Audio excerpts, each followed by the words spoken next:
Hangover. We'll fix it in post. Hangover with Cosmos.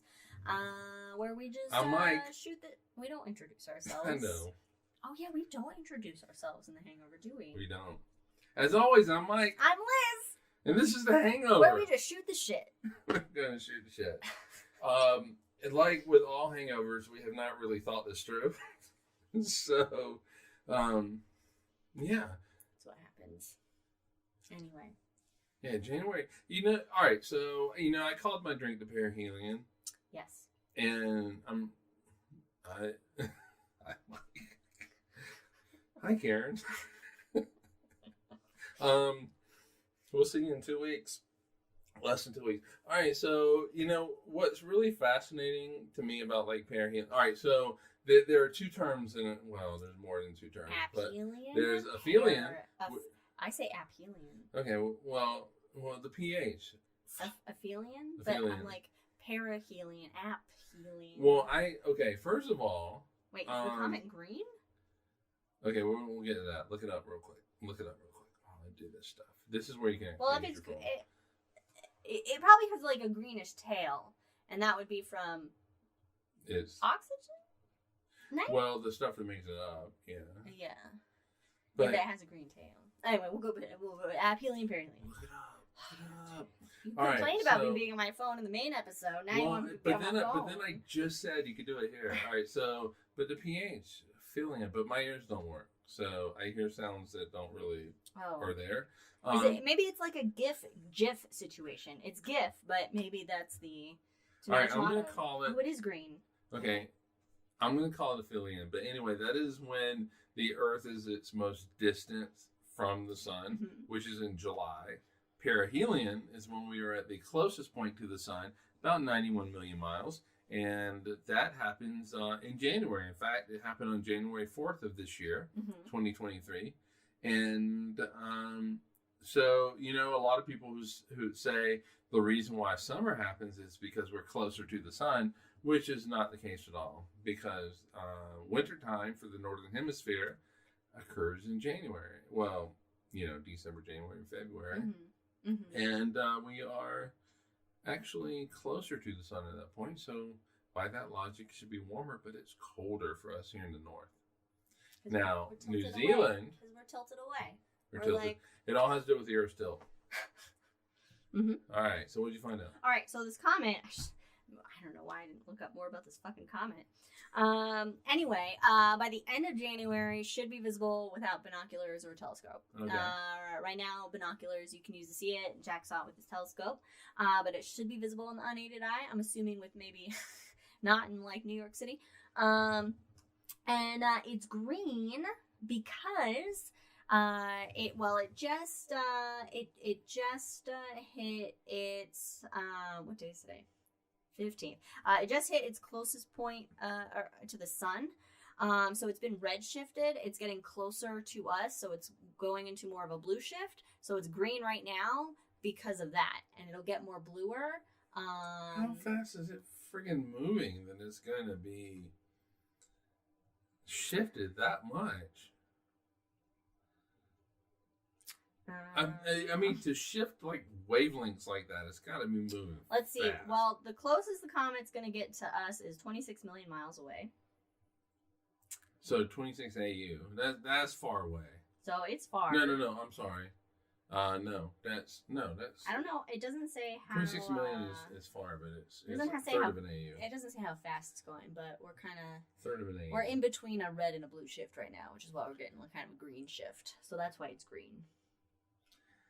And 50,000 years ago, so that means the last time it came by for a visit was in the Stone Age. Damn. That's wild. That is crazy.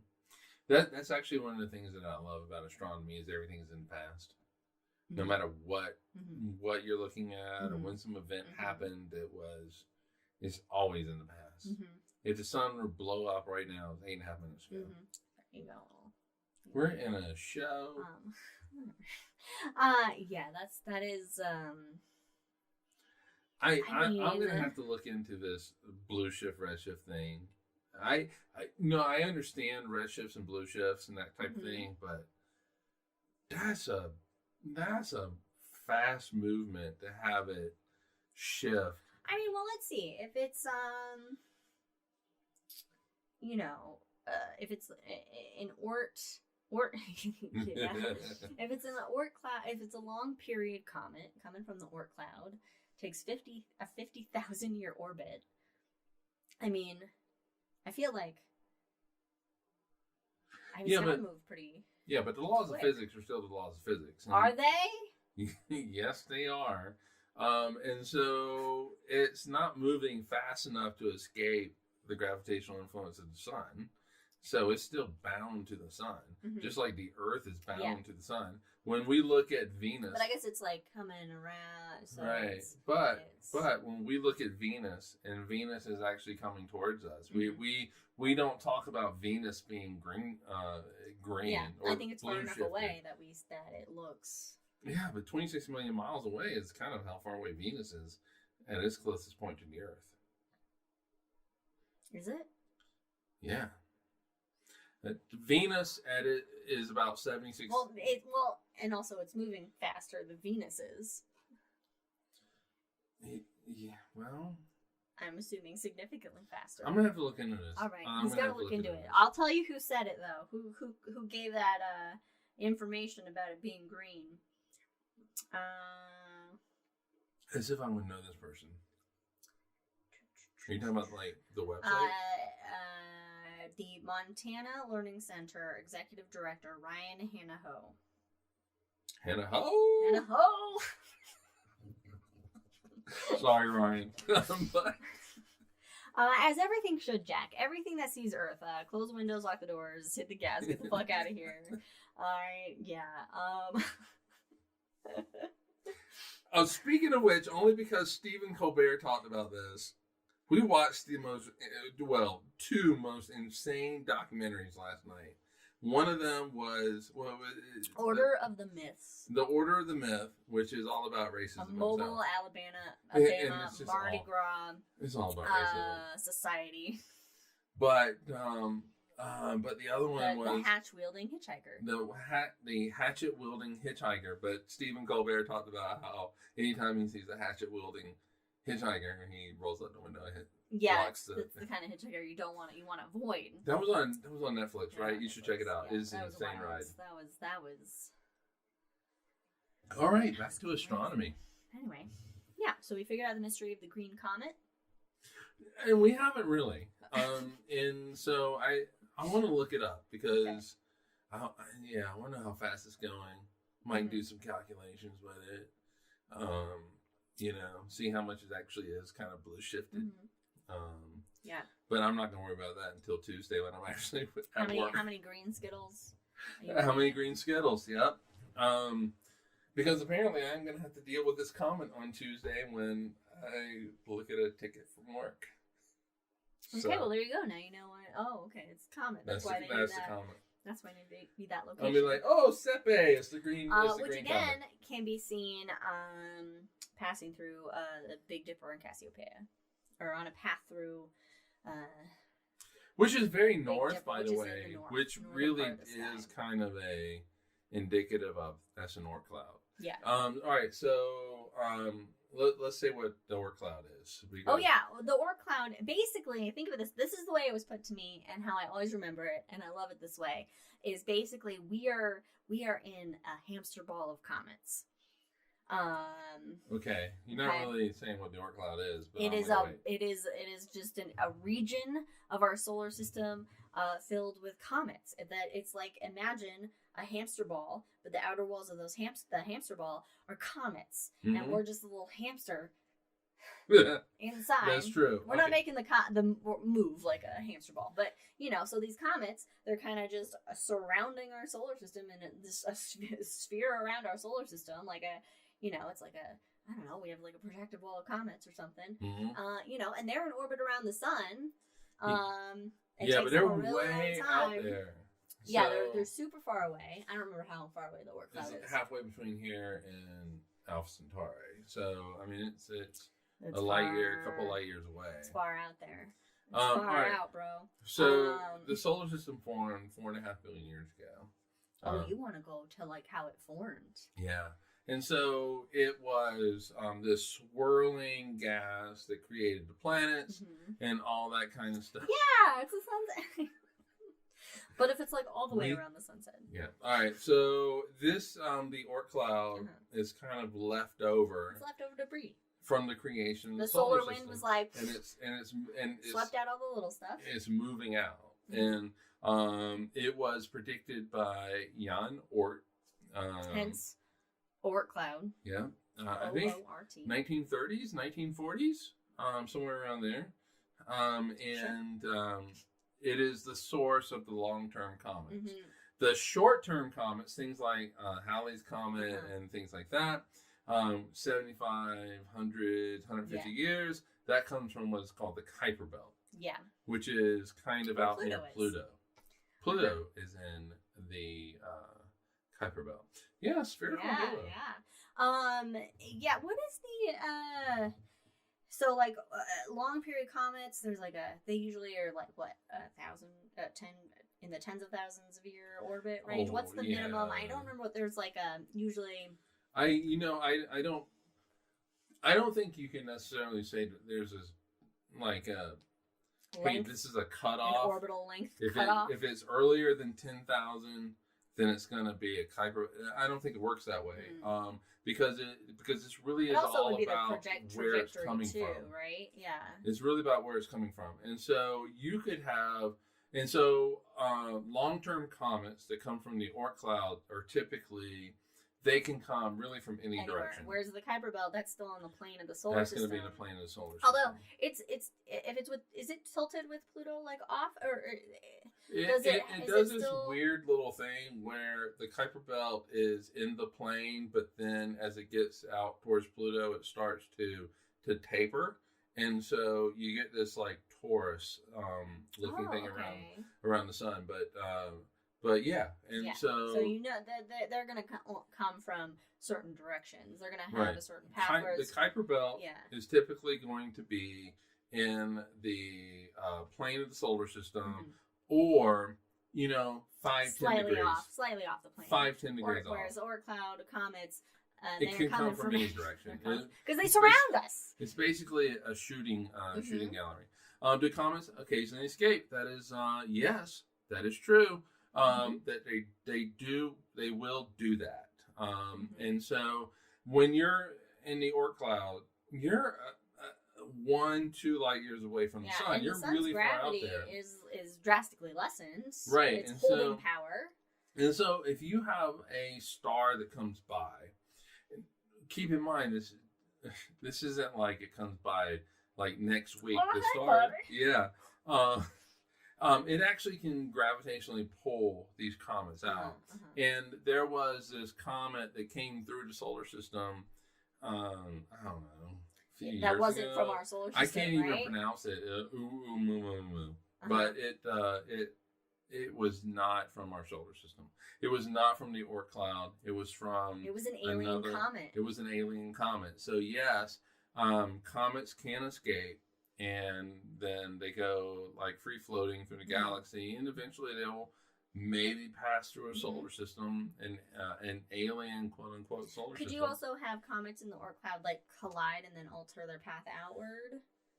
Yeah, but also just like with the asteroid belt, they're all in this region surrounding, but they're all still really spread apart from each other. Yeah, so a collision is pretty unlikely. I mean, we've all seen The Empire Strikes Back, and this great scene of Han, dodging asteroids all over the place. Leia, they're in this asteroid belt. They're dodging these asteroids, and so we all.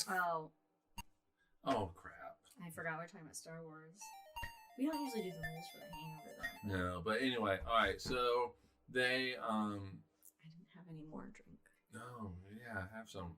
Let me know how it tastes. I haven't had any. What's in it? That is a Jamaican mule with cranberry and orange ginger beer. Orange or blood orange? Blood orange ginger beer. So we all had this view of the asteroid belt where these asteroids are just all zipping by each other. But on average, asteroids are separated by Millions like of a miles. million miles. Yeah. It's really. Oh, that was a bark. That wasn't a bark. That was a grumble. Oh, I thought it was a bark. That was a grumble. But anyway, so that's in the asteroid belt. Turn into a bark. That's in the asteroid belt, Yeah. which is much closer to the sun, and so it's a much denser region. Yeah. So, I mean, when out in the Oort cloud, you're talking tens, hundreds, thousands of millions of miles separating. Yeah, comets. that's true. Okay, yeah. And then it's more spherical, Right. Whereas in the asteroid belt, it's more torus, more in the plane. It's more in the plane. Yeah, and what do you like better, asteroids or comets?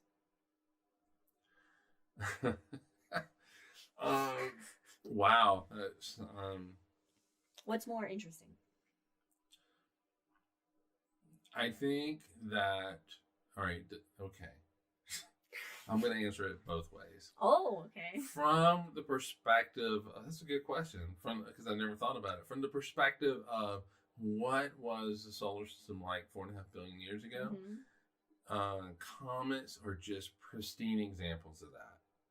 They of the original cloud that formed the sun, and so from that, I do think that comets can give you a much deeper understanding of what the early solar system. Of the early solar system, right. And so yes, I'm gonna say comets. However, though, I do think that, and this is gonna turn really dark. Asteroid impacts on the Earth, I think, are fascinating, and I do realize, and I realize there's death and destruction that comes with it, extinction level destruction occasionally. Yeah, and so I think that it's also very fascinating that you can have an object that's 6 miles across wipe out like 75% of life on Earth, and then allow a whole new species to dominate the planet, and to allow basically what amounts to a bunch of monkeys eventually run the Earth at some point. And we watched this. Come from no damn monkey. No, you didn't. But a common ancestor, yes. We watched this comedy special last night, and the comedian said it's really impressive that we have changed the Earth with climate change. Right. And yes. so I do find I find the physics of impacts and what happens after that impact fascinating. Right. I don't want it to happen. No. But I not right now anyway. Maybe. Yeah, I mean, let's be honest. Humanity is going to wipe itself out. But I do find it fascinating.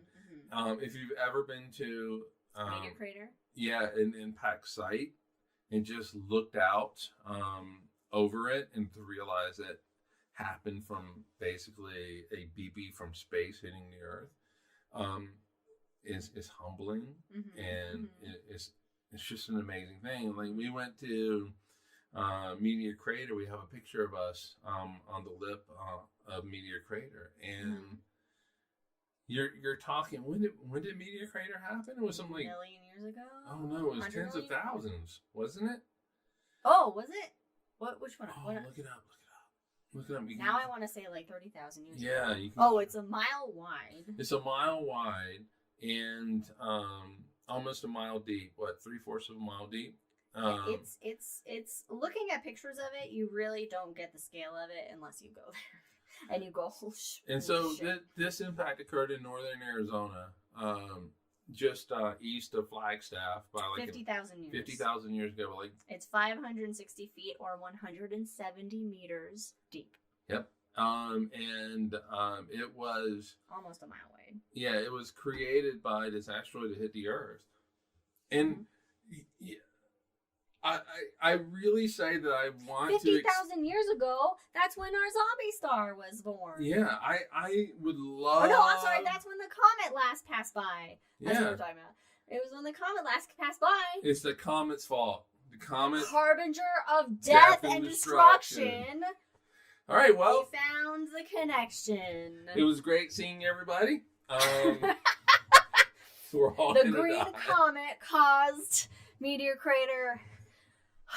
Oh, shit. Boy. What does it have in store for us this time?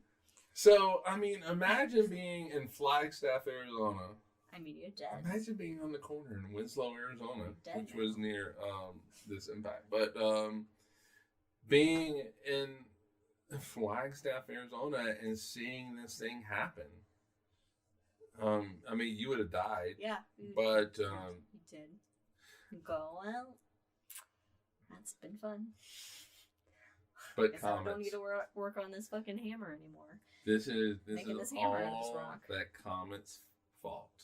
We're gonna die, guys. Next month we're gonna die. We gotta get to Oregon as soon as we can. Yeah, so we can live near two volcanoes.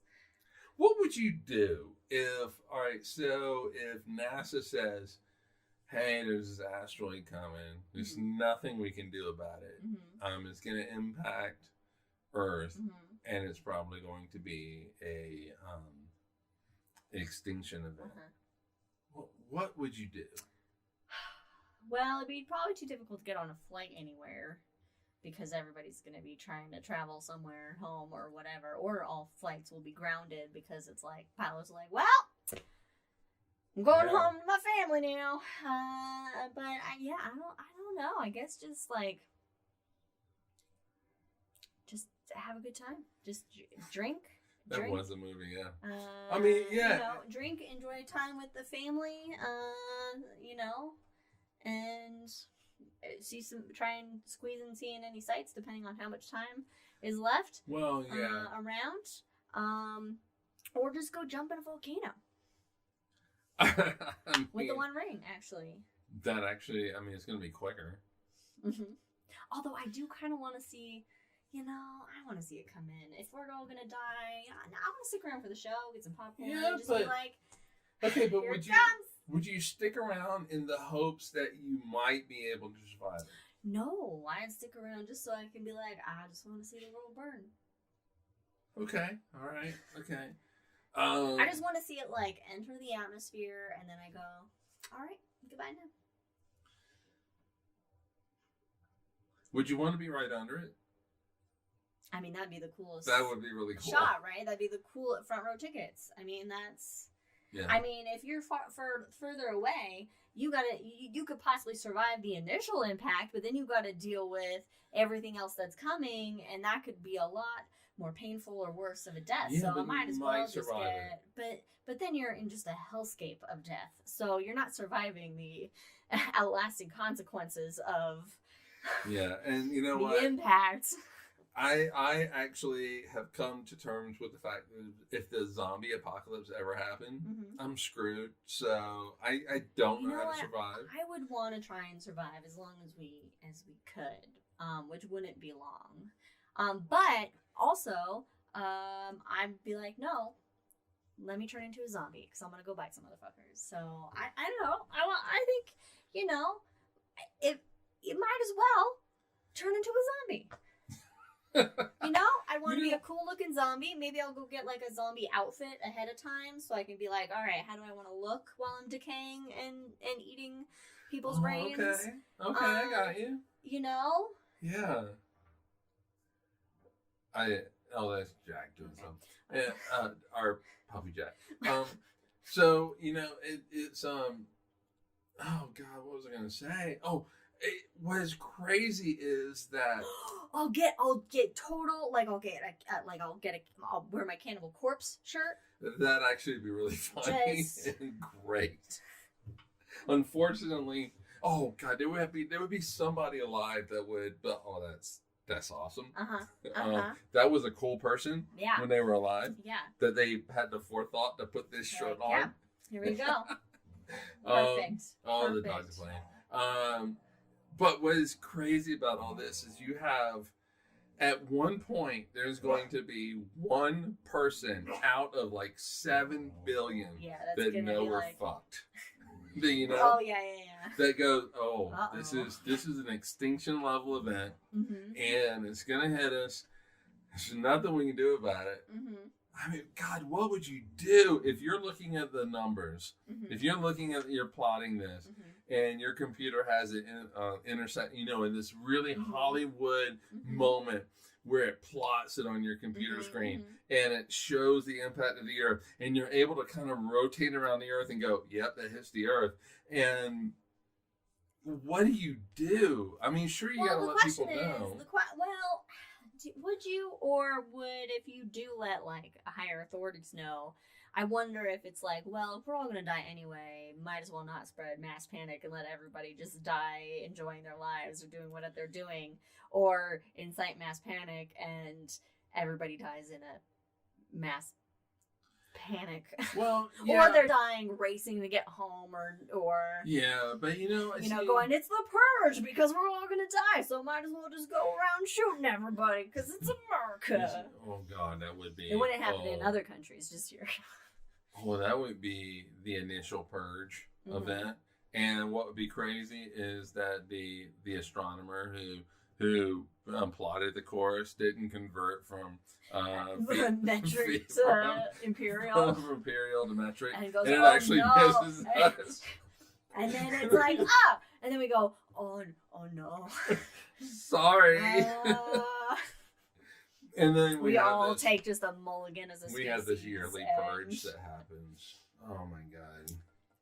I don't know if I'd want to know. I guess I would want to say to everybody that is important. Hey, I love you. And thank you for enriching my life. Here at the end of all things, don't press the button because we're not doing that here. Let's you know what we could do? We could just go to a bunch of animal shelters and adopt all the dogs, and then just go out into a field party. And just let the dogs let enjoy dogs run. And run and do their thing, and we'll love on some dogs, and then we'll all die. Yeah, because they're really the most innocent creatures, even though they bark at nothing. But I mean, seriously. We're looking at Jack play with Leia. Jenny, stop licking her ear. Yeah, I don't know, because I think there's also this thing where it just kind of ends, and that you go about your daily life, and but I think I really would like to tell my kids. And you and my parents and your parents, thank you for everything. I love you guys, and thanks for enriching my life. And let's just have a drink. Let's just be drunk for 3 days so we really don't feel it. And if we happen to survive someone go get all the drugs we never would have tried otherwise. Oh, I don't know about that, but I mean, because when drunk people get in accidents, they usually survive because they're just so pliable that they just bounce off everything. And they're like, they don't brace or stiffen. I killed 5 people in this wreck, but I survived. So maybe if I'm really drunk, you'll survive an asteroid. Yeah, we should do. You'll get it bendy enough. Yeah, you're all bent, Gumby, bendy. And and it would just be a marathon Cosmos to Cosmos. So, we'll just get drunk and watch Armageddon. Where's Bruce Willis when you need him? Oh my God! All right, well that turned really dark. What was the original question? What do you like better, comets or asteroids? And we went to extinction level events on Earth.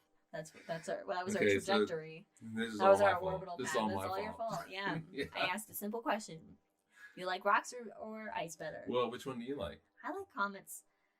I like the reason of the ancient remnants of the ancient solar system. I mean, some asteroids are as well. Things. I do like old things. You do like old things. I like the historic stuff, but also because they look cool when they're coming by. With their tails? They got their tails, they got their dust tail and their ion tail, Do you want to explain what those are? And those are tails made of dust and ions. But as the comet gets closer, as this dirty snowball gets close to the sun, the solar wind starts, heating it up, and it forms that tail of this material that's being sublimated off the comet. Which tail? It forms the dust ion tail? I don't know. All right, so the dust tail shows the orbit. The dust tail, basically, it's like pixie dust as the trailing behind the comet. The ion tail is the solar wind, and always points away from the sun. But there's also a third tail. Yeah, there's actually, I believe, I'm probably going to be correct on this. I think there's actually a tail that faces the sun, but it's much shorter. How does it face the sun? I may have dreamed this. You may have dreamed a third tail, a comet with three tails. Look it up. I think the three-tailed comet. The three-tailed comet. That sounds like a children's book. The three-tailed comet. Oh, it does, yeah. Mm-hmm. So, you have the ion tail. But anyway, they look cool, and they're fun to see, And they possibly seeded life with Earth. Seeded Earth with life. My very first astronomy project, and I really wanted to. The plan was so there was a comet that was coming by, and I worked at an observatory in Columbia, South Carolina called Milton Observatory, and we had a photometer, and what we wanted to do. A photometer. Yeah, so basically, photons. It measures photons. It actually counts them. And so what we wanted to do was watch the comet with the photometer and actually see if we could map out its rotation period. Oh. And the idea was to get published for it. Turned out it was cloudy most of the time, so we couldn't get good data. Damn clouds. But we did get what looked like a rotational curve for like one rotation. Oh. But you can't prove it. You got one data point. We got one data point, and so we weren't able to get a nice curve to it. That was my first project. That's and cool. I can't remember the comet, but it was the idea was to actually it not get some sort of breaking publication. It was just to say this is what the rotational period is for this comet, and it was fun getting it. And we had a computer program way back in, this is 1992, 93, that would take the data from the photometer and record it, because you wanted the data, basically what the photon count like per second was, and you'd be able to damn clouds in Columbia, South Carolina. That made me think of a question, because my mom says that she's definitely more fascinated with comets, but there is something that fascinates me about asteroids. Hey, Jack, stop. Oh, we're doing a show. They've been cooped up so much. We're doing a show.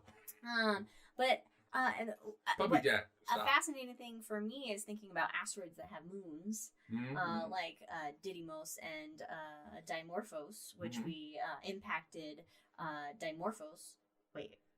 Whichever one was the moon, with the DART spacecraft to change to see if we could change its trajectory, which we did. But has there been an observation of a comet with a moon, or they don't really lend to having moons? I don't think there's been an observation of a moon of a comet. But my first initial thought, without really thinking about it too much, is going to be that it doesn't lend itself to moons. The moon of a comet would be small and icy, which means it would probably evaporate relatively quickly. Oh, that's a fair point. Yeah, but it would also be impacted, literally and figuratively, by the tail creation, because it's going to create the main comet is going to create all these little particles that go out. Right. And so these particles are going to be small, but they are going to impact. that comet, that moon, and it's going to change its orbit over time.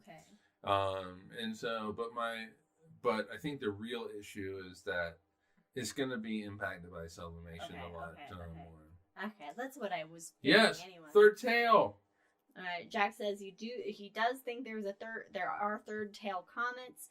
He thinks that it's off-gassing, disrupting the solar wind. Yeah, I want to say it's like it was referred to as like an anti-tail. So it's actually in front of the comet. But that I might have really dreamt. But I think there is like a third tail. Okay, interesting.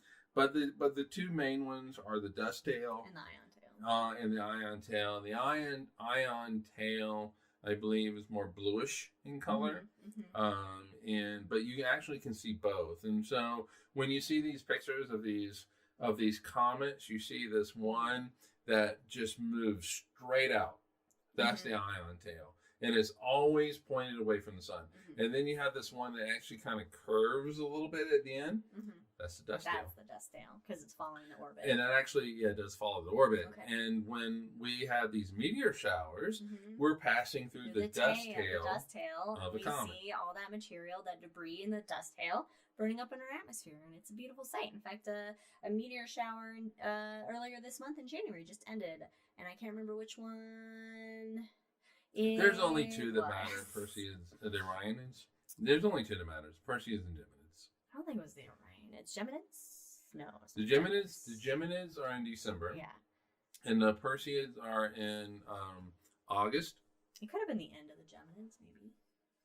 Oh, the Geminids are just a long fucking meteor shower. I mean, it basically spans a lot of the month of December. Oh, Jack was thinking like a bow shock on a boat moving through water. Bow shock, yeah. I always say bow. Yeah, because it's spelled the same way. I always say bow. The English language is so messed up. It's just like... But the sun has its own bow shock. Yeah, it's like whoever came up with the English language was like, all right, we're going to start recycling words. Yeah, but we'll just pronounce them differently. It's fine. It'll be fine. For some of them, we'll spell them differently. It'll be easy. Yeah. I said bow. But yeah, I mean, it says... I mean, it's spelled the same way, and I don't know. Comets are fascinating, and we actually had, really and truly, before this show, 30 minutes before the show, we're like, okay, Brandon's not going to be here in 2 weeks.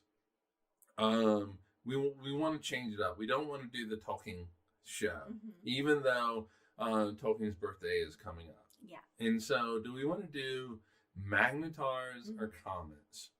We should have picked comets. I was thinking comets because of this comet. We can change it. I don't know. We've already said magnetars. Well, in post, I can just delete that. No, let's do magnetars. Because and then I'll voice over and I'll be like, comet.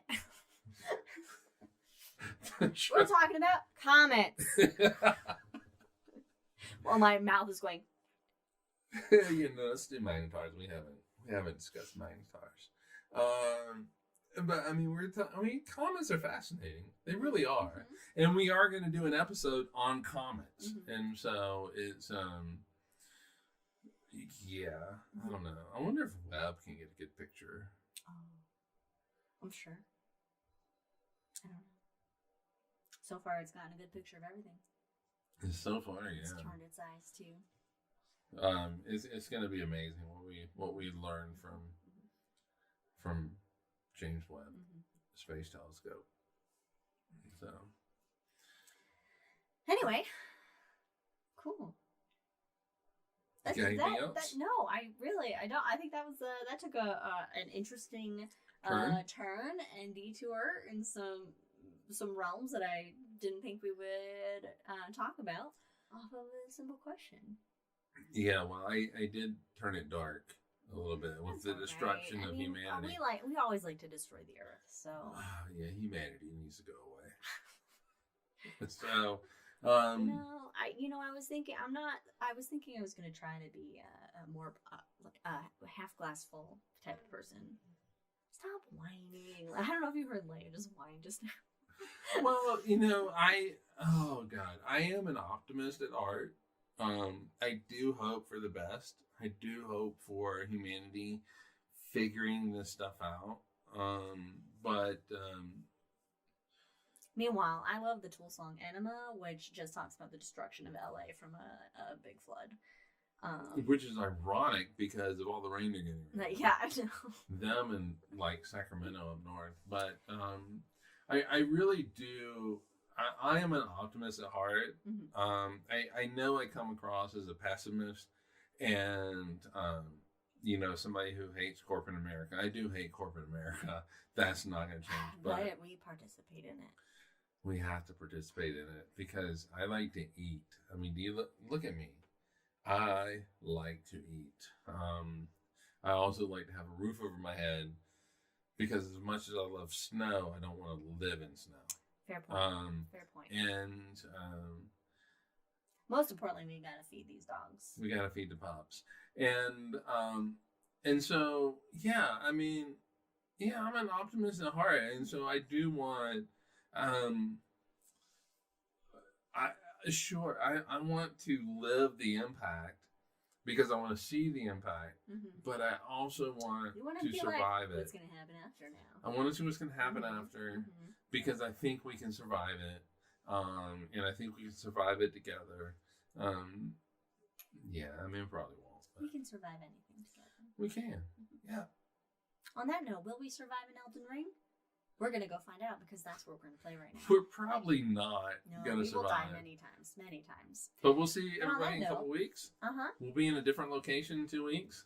From here on out, we'll be in another state, and it's going to be a lot of fun. So the background will look different until it looks the same. Until it looks better. No, because we're going to... Remember the one time we did do it in Oregon? The background was great. It was Katie's background. So it looks great. Well, yeah, but we're like an astronomy themed, nice like studio background that maybe do you want to be an elf, Mom? Maybe New Life will have pointed ears or Vulcan. Oh, Vulcans. You know what, Mom? You get a drink at Star Wars Red for Star Trek. Oh no, we don't drink for Star Trek. No, do it anyway. All right, you get a drink button for that one. Anyway, there we go. We can green screen the background. You know what? I don't know if I want any. I really would. Was it not good? No, that's not what I was implying. We need to watch Star Trek at some point. Yeah. You got me those movies. All right, anyway. I want to watch the movies. Thanks everyone for joining us on the Hangover with Cosmos. We will see you next time. Have a great life, everybody. Stay safe out there. Yeah, stay safe. Love everybody, and cheers.